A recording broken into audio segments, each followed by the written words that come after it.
cetoacidosis. ¿Dónde? No era por mí. Ok. Un coma hiperosmolar. ¿Se acuerdan entonces, chavalitos míos, que dijimos que en el coma hiperosmolar el pleito era la deshidratación? Deshidratación. Porque pierdes agua porque la glucosa se la llevó con la orina. Otra, aumentas el sodio, que es el principal osmol, o el principal catión que se va a acumular, muy salado. Y aparte y encima tienes lo de la hiperglucemia. Hiperglucemia. Entonces, tres cosas a corregir en el coma hiperosmolar. Tres cosas que van a llevar al paciente definitivamente al estado de inconsciencia. ¿Ok? En la cetoacidosis nos habíamos quedado también, chicuelos míos, en que también había deshidratación. Había aumento de la osmolaridad, sodio. Había hiperglucemia que lo causó de primera instancia, de primera mano. Y el problema sobreañadido, con esta cetoacidosis es precisamente la presencia de cuerpos cetónicos. Cuerpos cetónicos, que eran la consecuencia directa de que el hígado ilegalmente empezara a agarrar grasa para convertirla en glucosa en un intento desesperado por acallar a las células quetulosas que se quejaban de que no tenían gasolina para formar su ATP. Sí, entonces, estas dos condiciones, chicuelos míos, son el pan de cada diario y el pan de cada fin de semana que tenemos de los descompensados diabéticos. ¿Por qué? Porque en primer lugar, nadie se cuida, eso es empezando. Ok, segundo, los descompensadores. Ojo, una persona con diabetes tiene obviamente alta la glucosa, ya sea diabetes tipo 1, diabetes tipo 2, de Depeche Mode. El pleito es los descompensadores. Bueno, los descompensadores entonces son condiciones que le van a llegar al paciente diabético, que le van a trepar la glucosa, llevando los desastres de las 3 P's y una de dos sopas, o coma o cetoacidosis diabética. Y estos descompensadores son principalmente de inicio las infecciones. ¡Majo! Hola, ¿cómo estás? Gracias a Dios porque llegaste temprano. Mira, hasta me vestí porque sabía que ibas a llegar temprano. ¿Cómo ves? Esa es la razón oculta en realidad. Gracias, no me hiciste quedar como el payaso. Voy a dejar mi peluca de colores ahí en el carro. Entonces, continuando. Las infecciones, chavalos míos, van a ser el pan de cada diario de la descompensación del paciente diabético. Pero ¿cuál infección o en dónde, profe? Te oigo decir. Eso quiero que ustedes me lo respondan. ¿Cuál dijimos que era la principal zona del cuerpo que se le va a infectar a cada rato a un diabético? La orina. ¿Por qué? Porque el escape de glucosa por la vía urinaria va a hacer que bacterias como la Serratia, el Proteus o la E. coli aumenten, crezcan, dado que estos crecen en gelatinas enriquecidas con glucosa precisamente. Entonces, las infecciones son una. Otro, las emociones desagradables. De hecho, desagradables. Las emociones desagradables son uno de los principales, ¡ojo!, descompensadores, no causas de la diabetes. La mayoría de la gente dice, es que yo me hice diabético por un susto, es que yo me hice diabético por un coraje. No, yo ya sería diabético, super mega diabético, ¿verdad? No, pero ellos son desencadenantes. ¿Por qué? Porque las emociones desagradables van a liberar adrenalina y la adrenalina es un sacador de glucosa donde quiera que se encuentre. Ese es el problema. Depresión, ansiedad, enojos, corajes, pendientes, angustias, todo tiene un trasfondo al final. Todo llega a un embudo que se liberará insulina, tal cual, adrenalina. Y con esta se va a ir la glucosa hasta el cielo. Es un punto. Otro, los golpes. Áreas contusiones para la gente bonita. Ahorita que está muy de moda eso rollo de andar en monopatín y partírtela.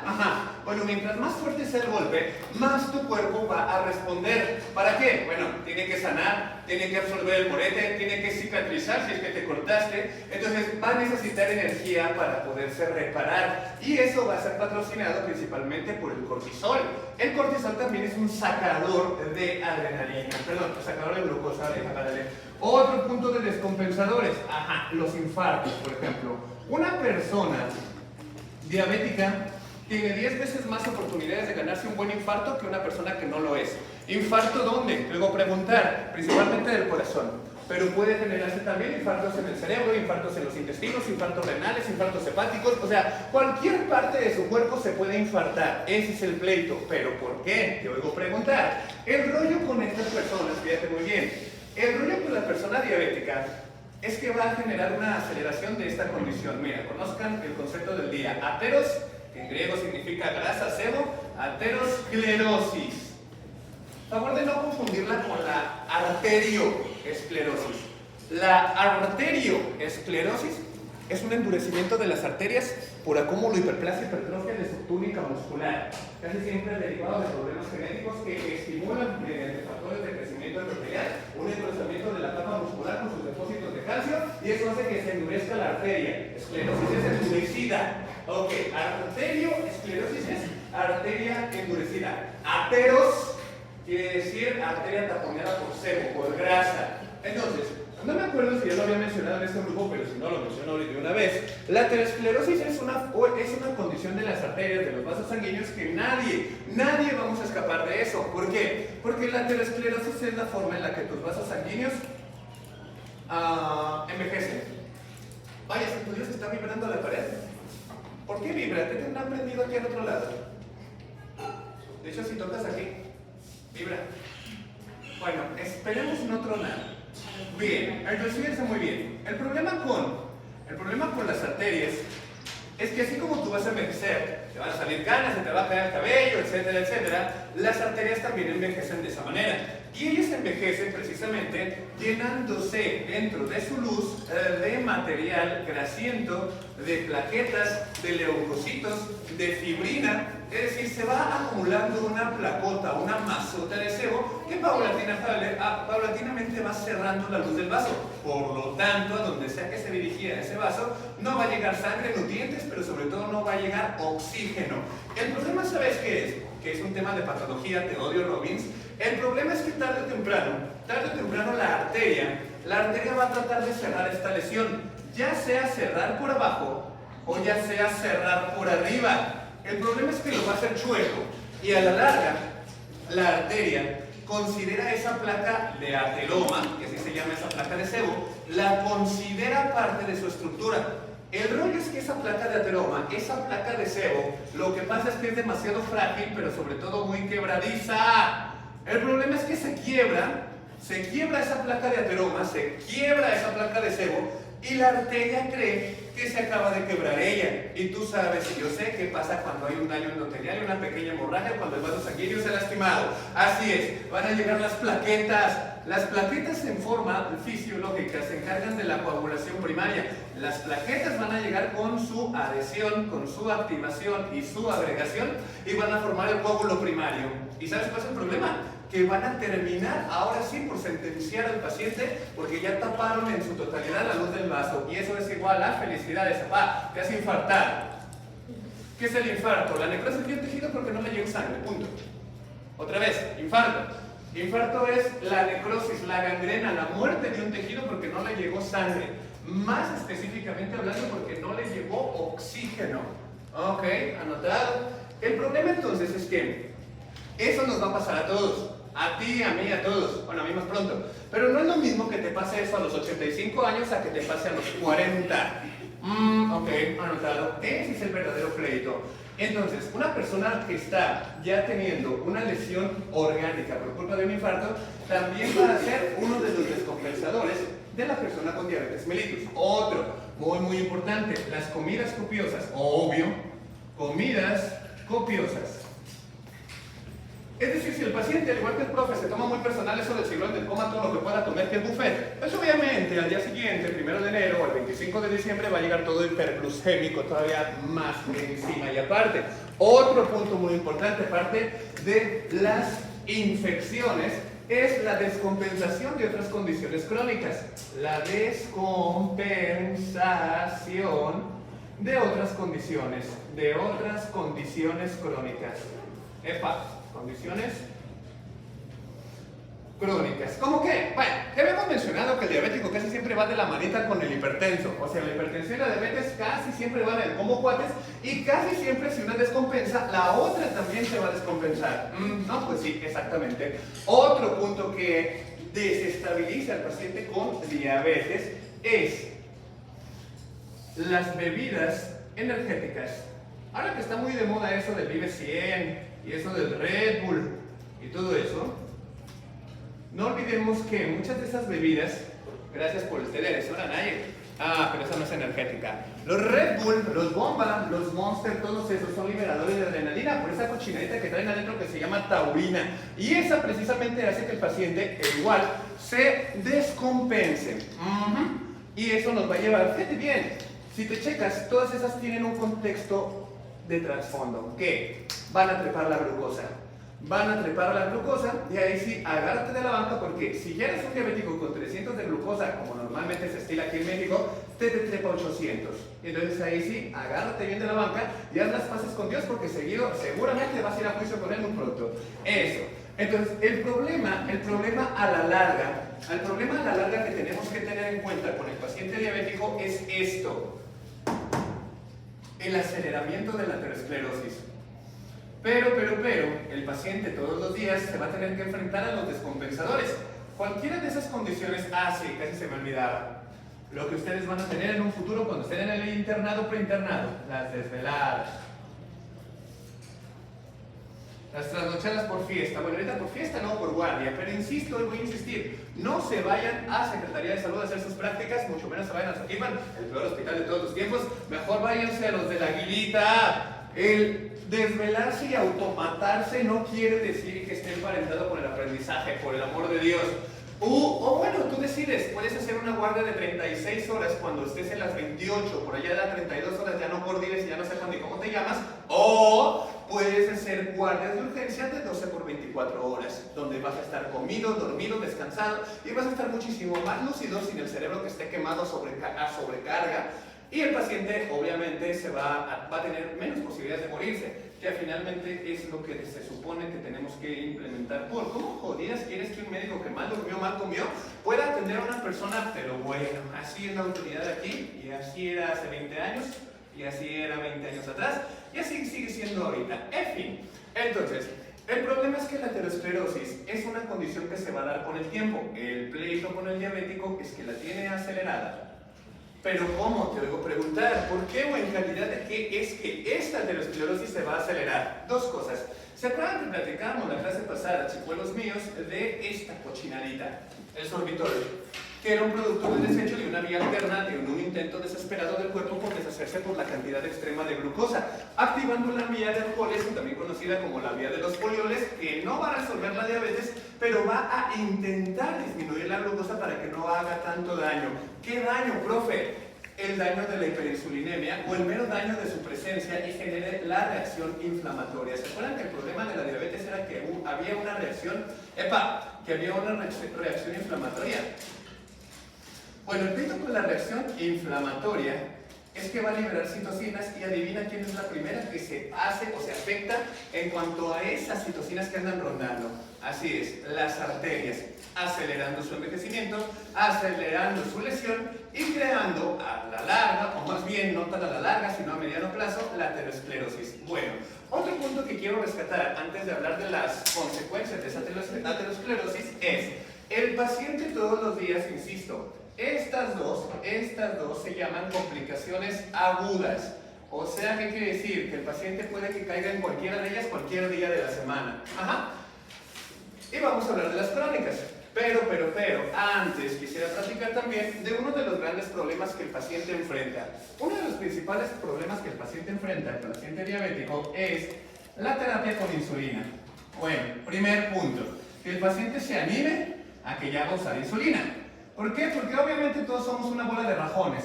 Si nos dicen, oye, profe, ¿qué? ¿Te vas a inyectar insulina el resto de tu vida? ¿No hay otra forma? ¿No hay otra solución? ¿Algo así como morirme?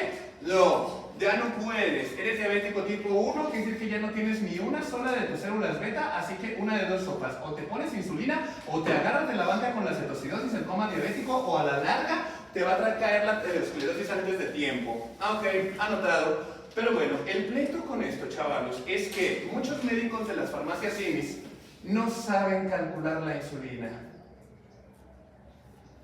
el calcular la insulina es importante de acuerdo al peso de nuestro paciente para saber cuántas unidades se va a poner en el contexto de cada cuánto, porque hay dos tipos de insulina. Más adelante les voy a enseñar cómo dosificar y cómo aplicarlas. Pero bueno, spoiler, hay dos tipos de insulina en la terapéutica de un diabético tipo 1 que ya no produce insulina. Uno, la insulina rápida, ¡pum!, que es la que se tiene que poner con cada alimento. Y la insulina intermedia, que es un poquito más alargada en tiempo, que se pone en la mañana y en la noche. Ok, anotado. El pleito es que tiene que haber un cálculo de unidades. El problema es que en la inmensa mayoría de las situaciones se les va la olla. Se les va la olla con las unidades. O sea, se ponen de más. ¡Neta! ¿Y eso qué nos va a llevar? A otra de las complicaciones agudas de nuestro paciente. La hipoglucemia. Hipoglucemia, profe. Sí, hipoglucemia. O sea, muy poquita glucosa, pues. Acuérdate que, estarás de acuerdo conmigo en que habíamos quedado en que lo normal de glucosa en una persona normal, en una persona sanita, en situaciones fisiológicas, es de 60 a 110 miligramos por decilitro, por supuesto. Ok, el problema es que si se te va la olla con la insulina, vas a ir por debajo de 60. Y eso es catastrófico. ¿Por qué? Porque paulatinamente bajas 50, 40, 30, 15 y de ahí abajo en cualquier ratito te mueres, ¿eh? O sea que muy rara vez te vas a ver al espejo viendo cómo luces con 10 miligramos por decilitro de glucosa en sangre. Muy raro que te puedas ver y por supuesto menos que te puedas sonreír. ¿En serio? ¿Qué? Entonces, el problema ahorita, o el problema con los médicos de la CIMIS, que normalmente son de la Autónoma o de la Mar, porque salieron y porque se enseñaron de medicina en clases de línea en el Zoom, mientras estaban dormidos con la cobija del cobertor del tigre hasta el cuello. El problema es que no saben dosificar la insulina. Ese es el pleito. Dosifican de más, dosifican al tantiómetro y una de dos sopas. Lo que dosificaron no le alcanza al paciente y sigue con la hiperglucemia, o se les fue la olla y ahora se la bajaron. ¿Y qué va a pasar? Bueno, el cuerpo no se va a quedar tranquilo, nadie. Es decir, el cuerpo es listo, el cuerpo no se va a quedar viendo cómo se está muriendo. Conforme tu glucosa empieza a disminuir, tu cuerpo va a reaccionar de una manera. ¿Cuál? Dos maneras, fíjate bien. La más importante y la más llamativa es que va a liberar esa cochinada. ¿La adrenalina? Sí. La adrenalina va a ser liberada en tu cuerpo cuando la glucosa se te esté acabando. Pero, poquito antes de la adrenalina, no me acuerdo si lo habíamos mencionado, pero si no, mencionémoslo ahorita. El glucagón. Mira qué bonito cafecito, gracias, hija. El glucagón. ¿Habíamos mencionado en este grupo el glucagón? ¿No? ¿Sí? ¿Guión? ¿Sabe? Ok. El glucagón es una sustancia producida por el páncreas. Si la célula beta produce insulina, la célula alfa produce glucagón. Y tú entrevistas al glucagón y dices, hola glucagón, ¿dónde vienes? De la célula alfa. ¿Y esa dónde vive? En los islotes de Langerhans. Ah, es compañero de Florecita de la célula beta. Sí. ¿Y qué hace ese glucagón? Sube la glucosa. El glucagón, profe, es una hormona que libera el páncreas endógenamente y este va a ir a donde sea que esté resguardada la glucosa y la va a sacar a patadas a que juegue y baile. Es decir, si tú te estás quedando sin glucosa, profe, porque estás ayunando prolongadamente o eres diabético y se te fue la olla con las unidades de insulina, la célula alfa es la primera que va a detectar eso y va a estimular la glucogenólisis del hígado y el músculo para que saque glucosa activa. Pero, si a pesar de eso, la insulina sigue siendo su efecto y tú sigues en ayuno prolongado, entonces el glucagón va a pedir ayuda a su hermana la loca y va a decir, adrenalina, ¿qué? No estoy haciendo caso a esta persona.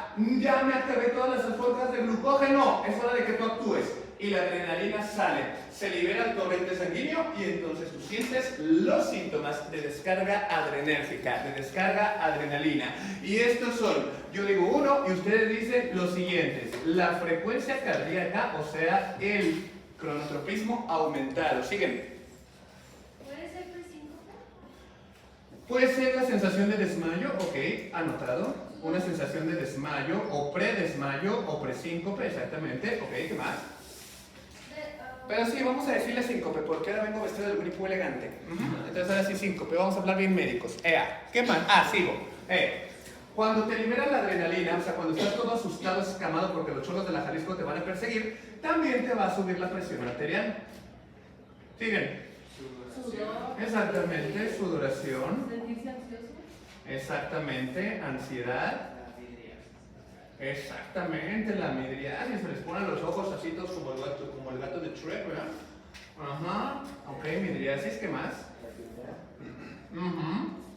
Midria, ¿dónde? Midriasis.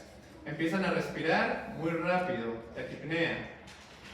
Perfecto, anotado. Entonces, conforme vaya bajando tu glucosa, la adrenalina se va a liberar todavía más potentemente para decirte, epa, creo que algo anda mal. De hecho, todos tenemos un familiar diabético, bueno, yo tengo como 15, y ellos mismos saben cuando se les está bajando el azúcar. Un día te vas a preguntar, o pregúntale a tu amigo o a tu familiar diabético, oye, ¿tú sabes cada cuándo se te está bajando la glucosa? Y te van a decir, sí. Empiezo a sudar, empiezo a palpitar mi corazón, me empiezo a poner nervioso, e incluso ellos mismos dicen, se me está bajando el azúcar. Y tú, Chay, ¿cómo lo sabes? No importa, tráeme una coca. ¿Y la coca qué es? Pues pura agua azucarada, ¿verdad? Se toman una Coca-Cola o se toman un juguito y a los 5 minutos ya se les quitó. ¡Pum! Todo ese montón de síntomas, toda esa ansiedad, toda esa sudoración, todas las palpitaciones se les borran. ¿Pero cómo? ¿Qué pasó? Bueno, el cuerpo es muy sabio y en cuanto está en una hipoglucemia, dice quiero comer algo dulce. Cuando eso dulce llega a tu intestino, inmediatamente es chupado. Y si es fructosa, lo hace más rápido. Porque acuérdate que la bioquímica dicta que de todos los monosacáridos, el que más rápido se absorbe es la fructosa. Acuérdate que tenemos 3 tipos de monosacárido. La glucosa, la galactosa, que es la versión chiquita de la leche, y la fructosa. Pues de esos 3, la fructosa, ¡pum!, más rápido. ¿Quiere decir, profe? Quiere decir que una persona con diabetes que tiene insulina, terapia iniciada recientemente con ese medicamento, tiene que tener alguna frutita dulce cerca. Un mango, como dice el sapo del Facebook, es de mi placer informal, chavalos, que ya empezamos la temporada de mango. Y tu profe tiene en su patio 4 mangos. Nótese que me gusta el mango, ¿verdad? Por eso me gusta tanto ir a Vallarta. ¿Dónde estás, Vallarta? ¿No vino? Bueno, en fin. Allá, eso. Los dulcitos de manguito. Porque esos que meten ahí en el puente, ¿cuál es? Eso, olvídate, esos son buenísimos. Pero bueno, en fin, siguiendo. El rollo entonces es, si puede tener una fruta dulce cerca, qué bueno. Si no, pues una Coca-Cola, ya no hay vuelta. El pleito entonces quiere decir que si no le haces caso a tu cuerpo y no le pones glucosa, entonces ahora sí, agárrate de la banca porque vas a llegar a la inconsciencia. Esto te va a llevar entonces al coma. ¿Cómo voy a saber qué tanto coma tiene? La escala de Glasgow, chiquillos míos, acuérdense de eso. Entonces el problema es que nos va a llegar nuestro paciente diabético, nos va a llegar nuestro paciente diabético inconsciente generalmente. De hecho, es una materia, es un tema muy padre y una materia muy buena, que no sé por qué no la tienen aquí, pero en la UVM sí lo manejan, el programa de estudio que se llama Manejo de Paciente Inconsciente, en una materia que se llama Urgencias. Y es que cuando ya estén en sus respectivos internados, chicuelos míos, muchas veces les va a pasar que ya va a llegar el paciente inconsciente y de ustedes depende qué es lo que se supone que tiene. Y muchas veces el paciente que va a llegar, pues básicamente está en la región de la calle. Porque un diabético no sabe cuándo le va a llegar una complicación. Y entonces, por ejemplo, si tenemos el contexto de que es un paciente diabético, tenemos de 3 sopas. Una, está inconsciente por el coma hiperosmolar, de aquel lado. 2, está inconsciente por la cetoacidosis diabética. O 3, está inconsciente por una hipoglucemia. Aquí no me acuerdo si había hecho un ejercicio que hice en el otro grupo, por cierto, Natalia, no digas nada. No me acuerdo si aquí había dicho o puesto un ejercicio que siempre hago con mis chavalitos de fisiopatología, en el cual les pongo la disyuntiva y digo, a un paciente diabético que llega inconsciente, pero tú no sabes si la tiene muy alta la glucosa, la tiene muy baja, ¿qué le haces? ¿Sí le voy a preguntar aquí o por el otro grupo? En el otro. Bueno, ¿y tú no has dicho nada, Natalia? Ok, has jurado silencio. Qué bueno, me alegra, porque me gusta hacer pensar a mis chavalos. Fíjense bien, en el contexto de lo siguiente, la hipoglucemia, uno de los temas muy importantes en los manuales de CPO, en los AMIR de España, la hipoglucemia le hace mucha fiesta a una triada. Exactamente, vamos a tenernos que acostumbrar a las triadas. O sea, con triadas, conceptos, ya sea de un síntoma o de respuesta a tratamiento, en cada una de las condiciones. Conozcan la triada de Whipple, chicuelos míos. La triada de Whipple nos dice, ¿quién era Whipple? Sabe, pero seguro era europeo por el apellido. La triada de Whipple, de la hipoglucemia, nos dicta Si tú tienes una persona hipoglucemia, va a tener tres características. Característica número 1, su glucosa está por debajo de 60 miligramos por decilitro. Ya sea por ayuno prolongado, ya sea por consumo de la misma, o ya sea porque se le fue la olla con la insulina recientemente puesta. Primer punto, hipoglucemia. ¿Cómo lo sabemos? Por medio de un estudio de laboratorio o por medio del dextraxtix. Pero a mí me gusta decirlo glucosa capilar.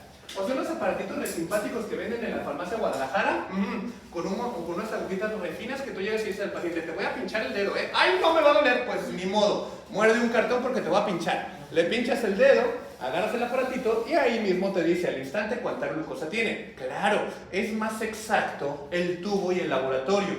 Pero en ausencia de, puedes utilizar uno de esos dextraxtix. Ese aparatito se llama glucómetro. Entonces, médico que se respeta tiene que tener cerca un glucómetro mínimo básico. Ok, entonces la glucosa menos de 60 miligramos ya la estamos confirmando, ya sea, insisto, por laboratorio o ya sea por glucómetro. Sí, un punto muy importante, chavalitos míos. La glucosa es un parámetro de laboratorio, es un estudio de laboratorio y este es el único que requiere esto de ayuno, Quiere decir que si a ti te van a tomar un examen de las plaquetas, por ejemplo en el contexto de un dengue, no tienes que ayunar durante 8 horas. El único estudio que requiere 8 horas de ayuno para ser fiable, para ser digno de confianza, es la glucosa. ¿Pero por qué? Te oigo preguntar. Las 8 horas de ayuno son importantes para ver la capacidad de este picarón de que esté chachando en tiempo y forma. El páncreas dice, hola, profe, y yo digo, hola, páncreas, ¿cómo estás? Bien, oye, ¿sabes por qué?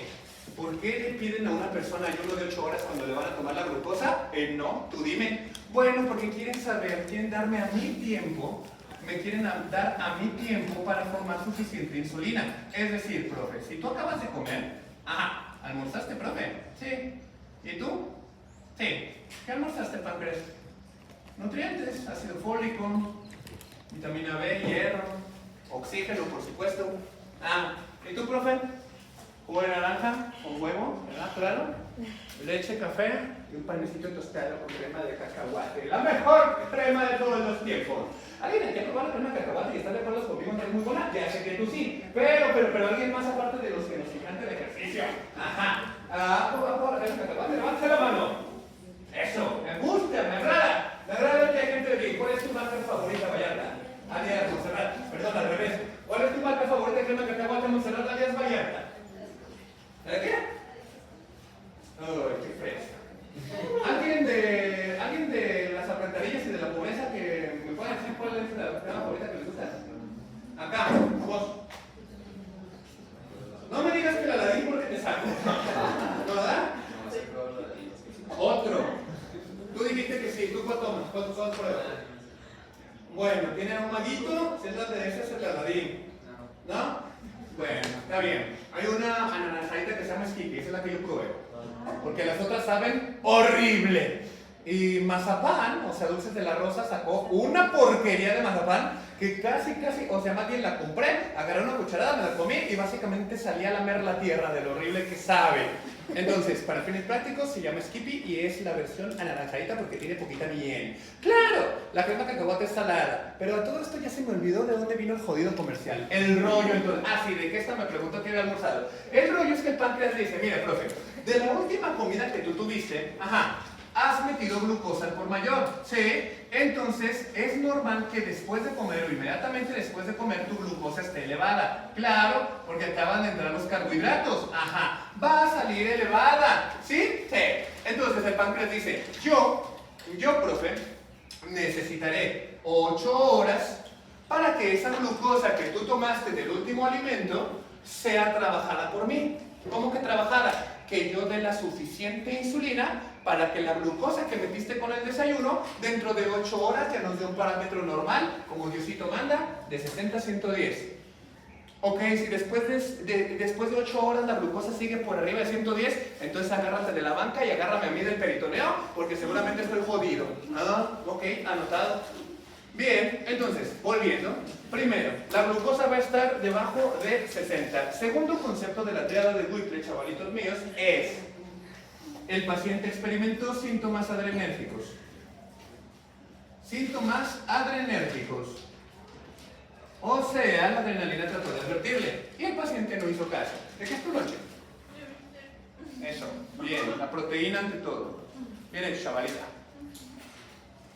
Tercera característica de la tríada de Whipple. Va a tener una respuesta inmediata. Esto, aquí es donde viene el punto. Respuesta inmediata a la administración de glucosa. Ya sea, fíjate muy bien, ya sea que tú se la hayas dado cuando el paciente todavía estaba consciente, es uno de los que se conoce, y obviamente dijo y advirtió que se estaba mareando, que estaba muy palpitador, que estaba muy sudoroso, muy ansioso. Si está todavía vivo, dale algo de dulce, que le dé un trago, una cucharada de chocomil, que es lo mejor que le puede pasar a una persona en la vida, por supuesto. Pero si ya está en coma, entonces, ahí nos corresponde meterle la glucosa directamente a las venas por medio de un suerito que se llama solución glucosada. Cuando te llegue un paciente entonces ya inconsciente y hayas confirmado que la hipoglucemia es la causa del coma, de la inconsciencia, hay que ponerle, obviamente si no está despierto. ¿Cómo vamos a saber que no está despierto? Escala de Glasgow. Si entonces no está despierto ese paciente como para seguir una orden de decir, bébele al chocomil que yo traje en mi termo, ajá. Entonces tienes que ponerle solución glucosada a todo lo que da, a chorro directo a las venas, y dentro de 3 minutos, te lo juro, a los 5 minutos parece magia. El cerebro, el cuerpo empieza nuevamente a ¿qué? A chachar. Es decir, llegó un paciente inconsciente en coma. ¿Por qué? ¿Quién se puso en stand-by por seguridad? ¡El cerebro! ¿Por qué? Porque es uno de los altos consumidores de glucosa. Entonces está inconsciente, está vivo, pero está inconsciente. El cerebro dice, no, pues me tengo que apagar por seguridad, profe. Ok, le empiezas a meter glucosa y a los 3 minutos, mira, el paciente empieza...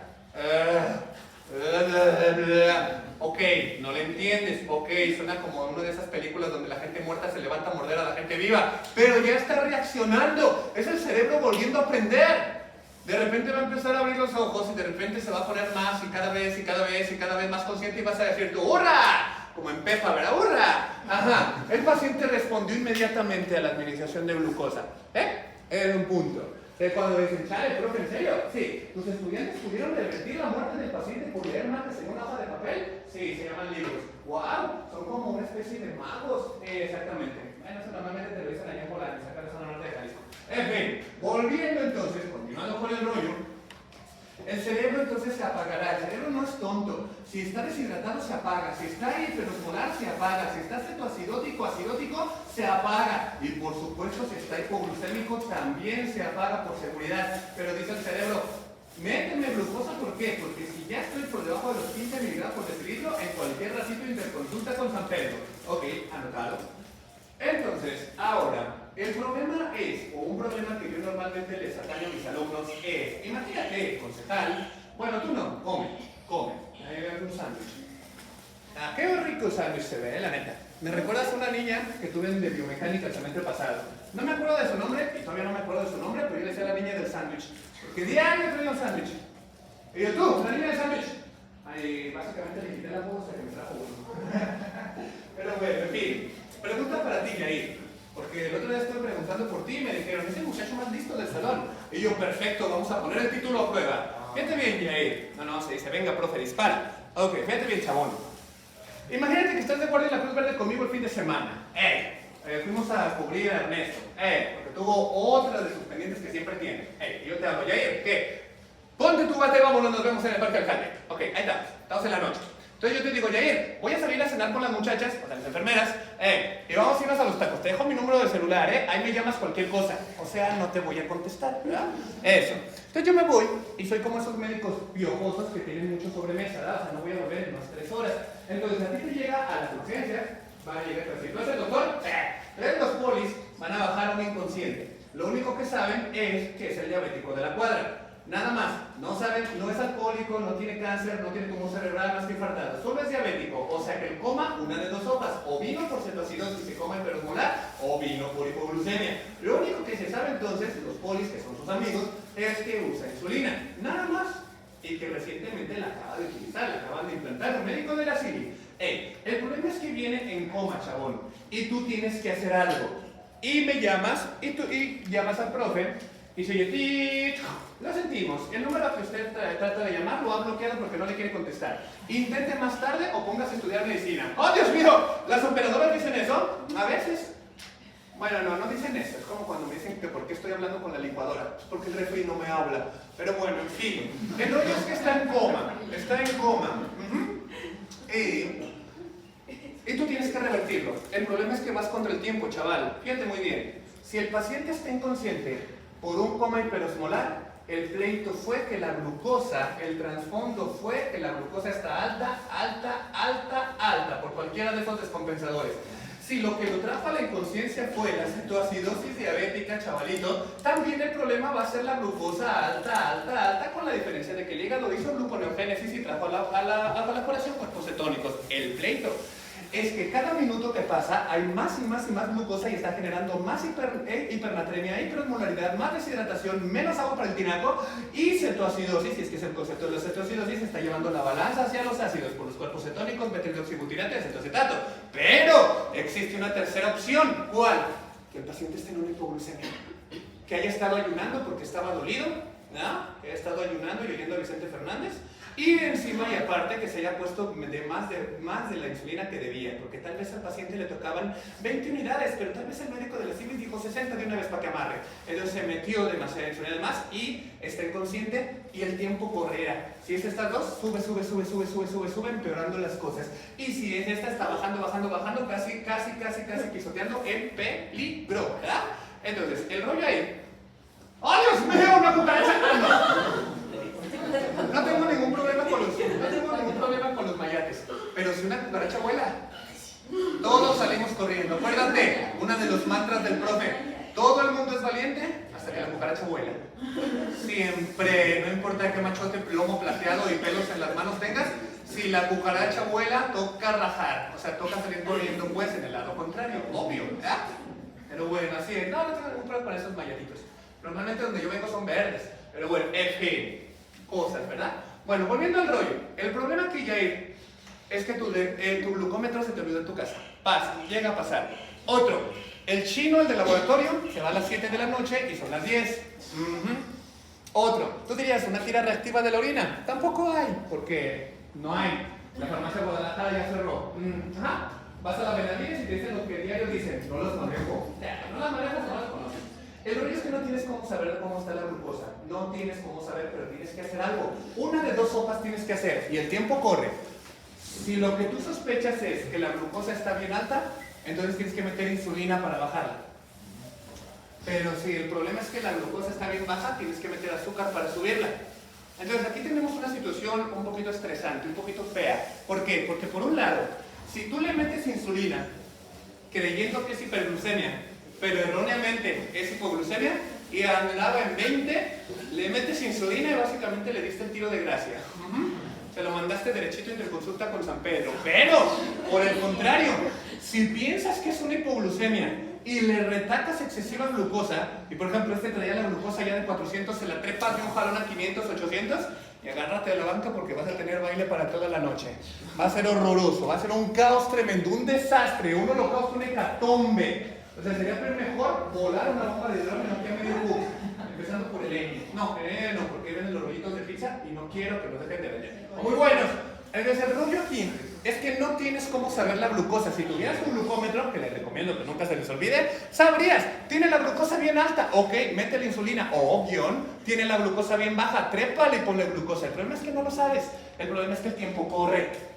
Y cada minuto que pasa su glucosa va más para arriba, empeorando aquello, y cada minuto que pasa, se va para abajo y tienes que hacer algo.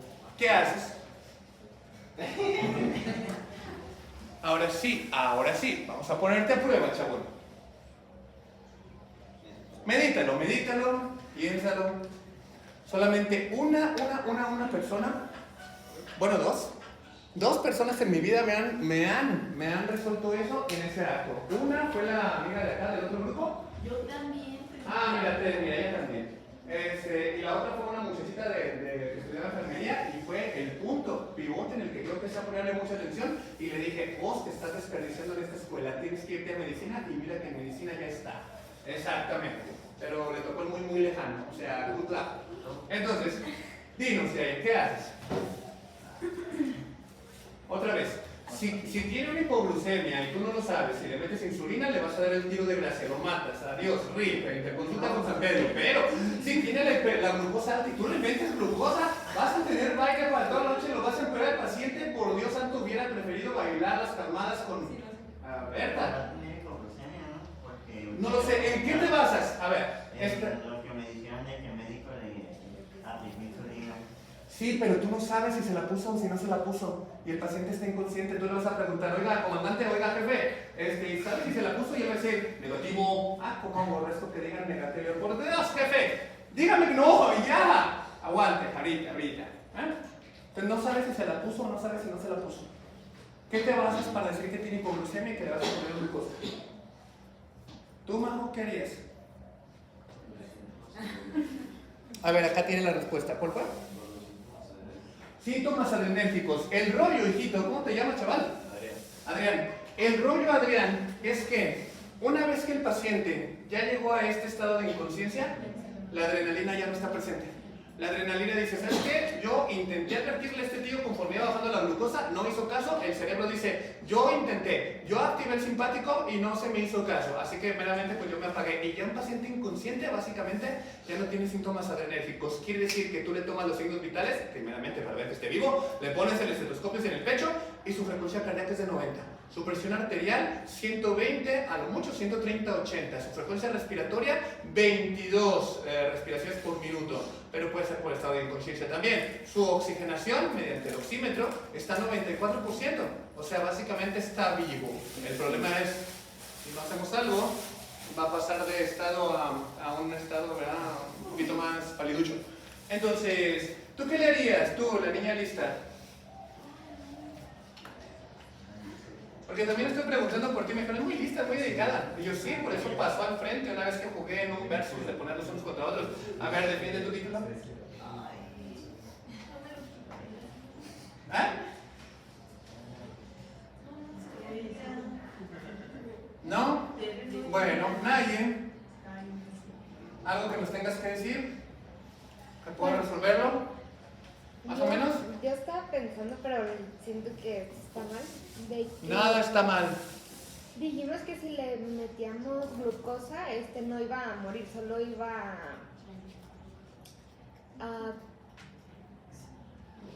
¿Vas bien? a presentar o sea, si no le ¡Cállense! Si le metíamos insulina, iba a empeorar, o sea, iba a poder morir. Pero si le metíamos glucosa, iba a reaccionar, pero de una manera como presentando esos síntomas de... Si tú le pones glucosa, ¿no te preocupa que ya esté aquí? Tú dime. ¿Cómo? Es decir, mira, si está aquí, ¿te preocupa ponerle insulina? Oh, sí, pero tú le pondrías glucosa. ¿Y si está acá, te preocuparía? ¿Qué haces entonces? Pues, ¿Sigues en eso que lo harías? yo creo que sí. Vas bien, vas bien. O sea, sí le pondrá la insulina, no, la glucosa, y si veo que reacciona de forma,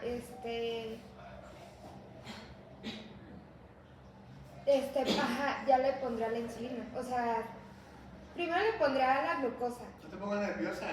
Es que le pondrá glucosa y ya tiene la respuesta inmediata a la administración. ¡Eso! Ojo ahí. Y si a los 5 minutos no responde, quiere decir que la glucosa estaba arriba. Ahora sí ponle con todas las de la ley insulina, ¿verdad? Exacto, bien, chavalita. No podía esperar menos de la concejal. Fíjate bien, Yair. Cuando llega una persona inconsciente, siempre les digo, ojo con las palabras, atentos con mis palabras. Dije y repetí 2 veces, si el paciente tiene la hipoglucemia y tú le metes insulina creyendo que está alta, lo vas a matar. Pero dije, sí, le pones glucosa pensando que la glucosa está baja, pero realmente está alta, dije, vas a tener baile para toda la noche, vas a empeorar al paciente, va a ser un desastre, pero nunca dije que lo matabas. ¿Por qué? Porque el cuerpo aguanta mucha glucosa. He visto gente con 800 de glucosa que llegan y se sientan, ahora, hola, profe, ¿puedo entrar de oyente? Y he visto gente con 300 de glucosa que ya cayó en cetoacidosis. Es decir, las complicaciones de coma hiperosmolar y cetoacidosis pueden variar de persona a persona. Hay gente con más aguante de la hiperglucemia que otra. Hay unos que con menos 300 miligramos ya caen en esa desgracia y hay gente que tienen 800 y no les pasa nada. Algo así como la gente con el alcohol, ¿verdad? Hay gente que se toma 6 caguamas, anda todo filosófico y no pasa nada. Ya vemos quienes solemos el rompope y ya estamos tirando guamas a nuestros papás. Man.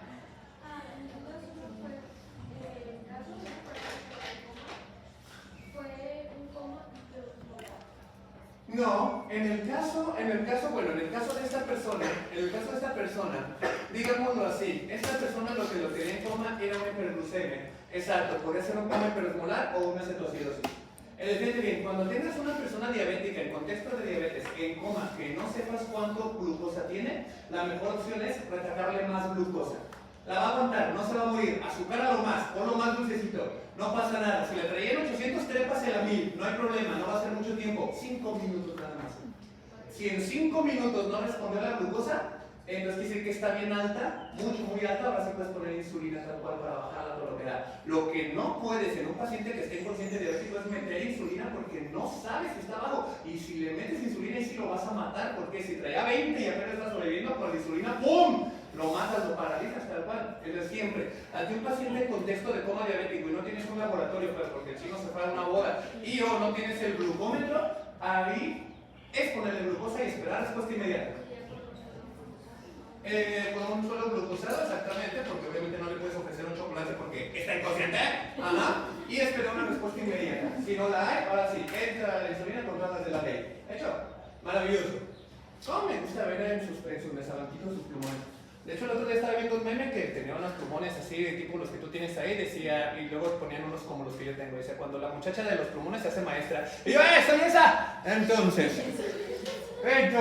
sigamos entonces. Gracias, chavalitos míos, gracias. Ah, sí, bueno, por cierto, así se respondería en un contexto pues de las urgencias. Yo ya me voy al bote por no estar en mi lugar de trabajo. O sea, a mí me mandan al bote directamente a ver si me encuentro un buen hombre. Exacto, pero ustedes que van a estar ahí tienen que responder. En primera, para que no los lleven al bote. En segunda, para que el paciente no se muera, ¿verdad?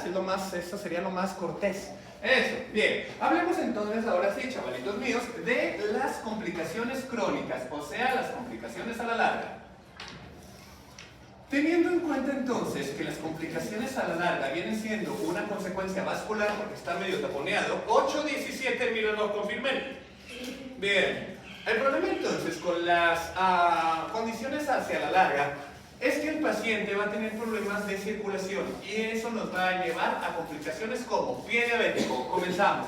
El pie del diabético es un pie ulcerado, carcomido, con un hoyo, podrido, infectado, y es una de las principales razones por las que se amputan piernas aquí en México. De hecho, la primera causa de amputación de extremidades viene siendo la diabetes, y sobre todo en gente joven y en gente abuelito. Casi superado por los caídos de las motos y casi superado por los caídos del monopatín. O sea, cuidado con esas cochinadas.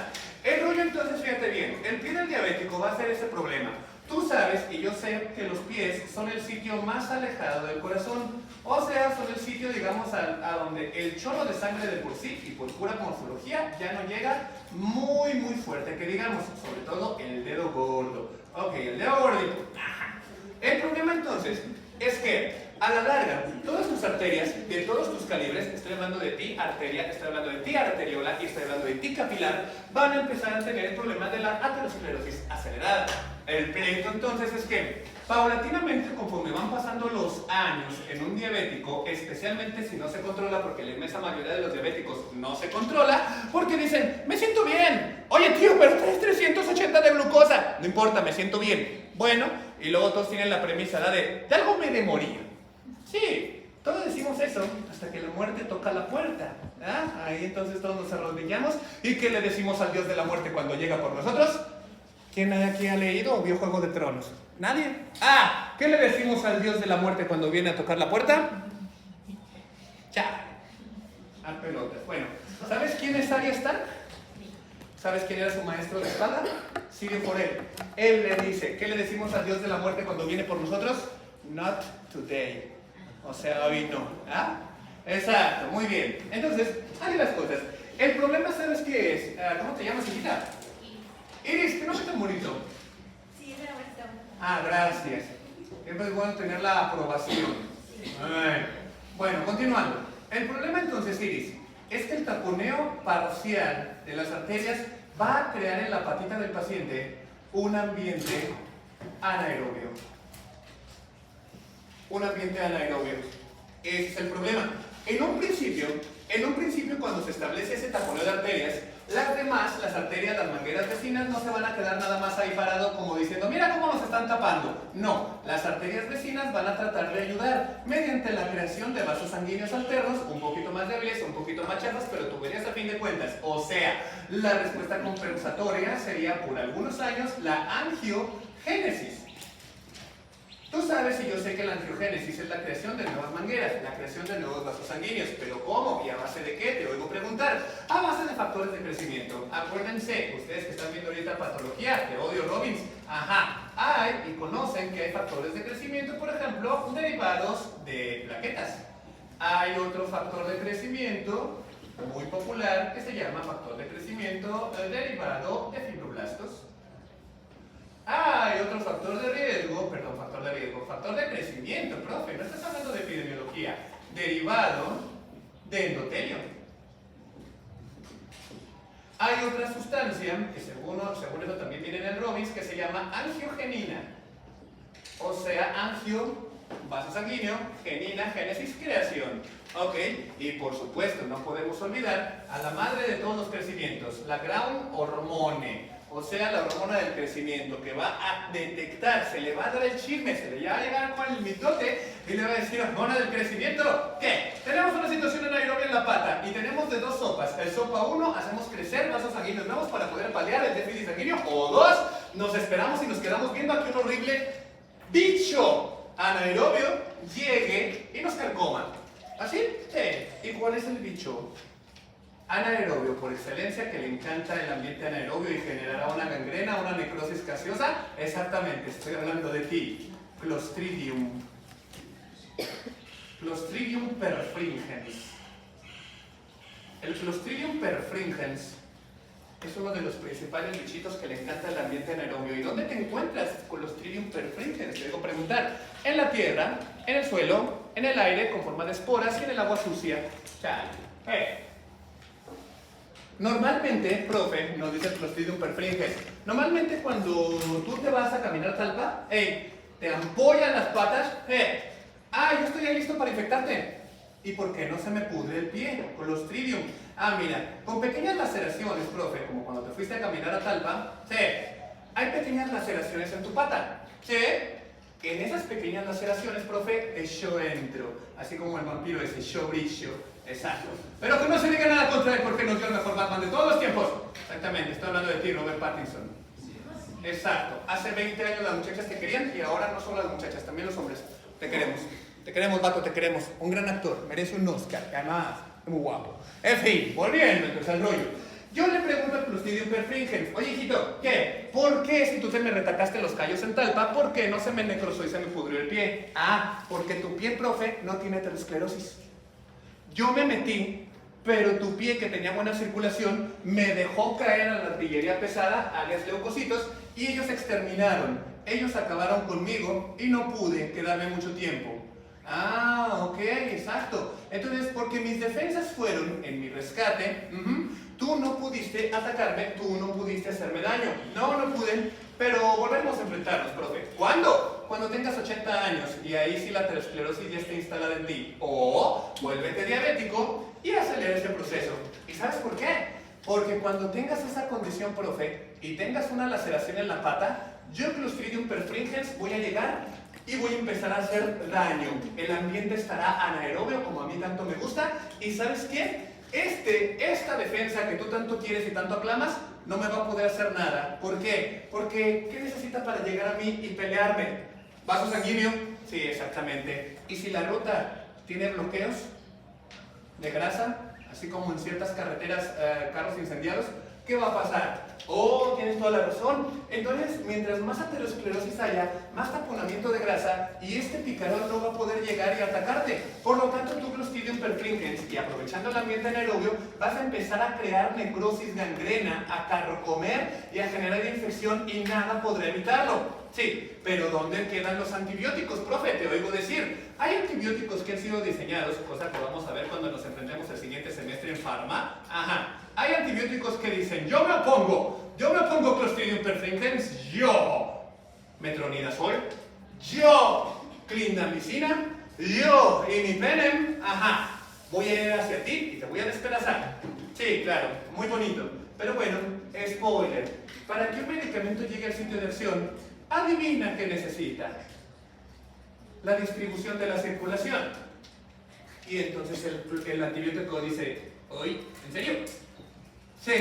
O sea, de nada sirve que le retaquemos al paciente. De nada sirve que le retaquemos al paciente antibióticos hasta que los sude. Podemos meterle un tinaco de antibiótico. La patada en la cara es que el antibiótico necesita una ruta vascular para poder llegar.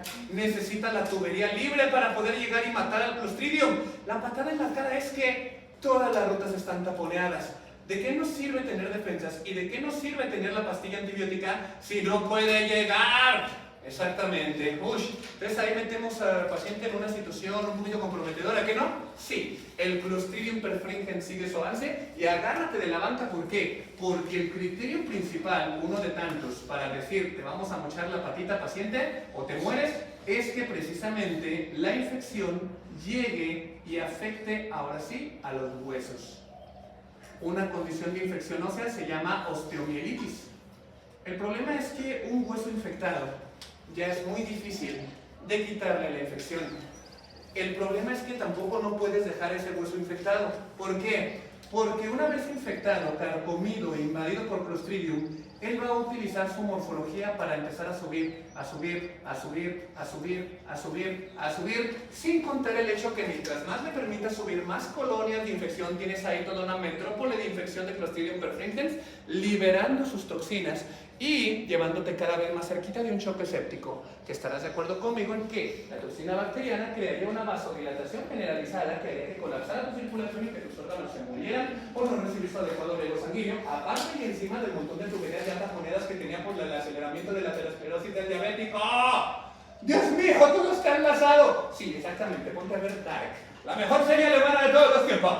Ok, anotado. Entonces el problema es que cuando ya tenemos una situación de osteomielitis o ya en el tejido blando, o sea músculos, piel, tejido celular subcutáneo, hay presencia de grandes cantidades de gas, ahí básicamente has perdido la batalla y no queda más que mochar la extremidad. Y es una intervención que se llama amputación supracondilia. ¿Cómo? Sí, arriba de los cóndilos del fémur, mira, te cortan desde acá arriba. Tal cual. Y obviamente eso te va a dejar ya con menos autonomía de movimiento y dependiente, obviamente, de terceras personas. ¿Y quién quiere eso, verdad? Lo malo es que eso pasa muy seguido. Gente de la edad de tu profe le amputan ya una extremidad, incluso más jóvenes.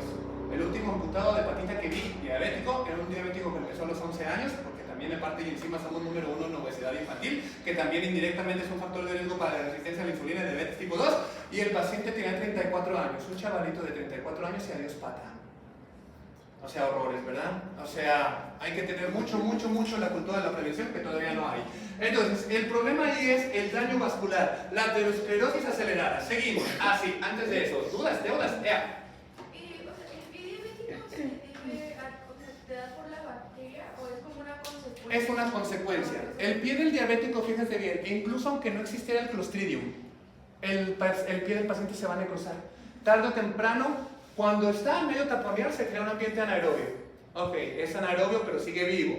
Poquito oxígeno, pero sigue vivo. El pleito es que conforme más se vaya tapando, por ejemplo, si esas arterias de tu pie ya van con la placa de ateroma o aterosclerosis y una de esas placas se quiebra, ¡trac!, las plaquetas van a llegar haciendo coagulación primaria y van a terminar por cerrar. Y en cuestión de horas, días, el pie se hace negro, se vuelve necrótico y meramente se murió. Ya no por la toxina del Clostridium perfringens que la pudre y la necrosa, sino por el mero hecho de que no le llegó oxígeno. Un infarto del tejido blando del pie. Te puede dar por muchas cosas y ya la bacteria pues es consecuencia. La bacteria, digamos, es un sobreañadido, algo así como para empeorar las cosas. Algo así como en el libro de Juego de Tronos, cuando los muertos los están persiguiendo y encima la compañía dorada les cae del sur para arriba. O sea, una masacre, un quilombo, algo comparado con la boda roja. ¿Te acuerdas de la boda roja, Iris? Cuando le pregunten, cuando me hagas un examen a mí y me digas, profe, ¿qué personaje de Juego de Tronos es usted? Soy Robb Stark, el rey en el norte. Que lo descabezaron, claro, pero era el rey en el norte. Bien, siguiente. Siguiente punto, complicaciones a la larga, chicuelos. Se llama retinopatía diabética. O sea, la ceguera. Retinopatía diabética. El paciente diabético a la larga invariablemente va a terminar con ceguera. Pero, la retina es solamente uno de muchas estructuras anatómicas que pueden afectarse. Retomando un poquito de lo básico de la circunferencia de la rocaleta con la que vemos, o sea el ojo, tenemos que la primera capa, la más externa, la bola de billar, tiene hasta adelante una prolongación, una protuberancia, un chipotito, el lente natural llamado córnea, o un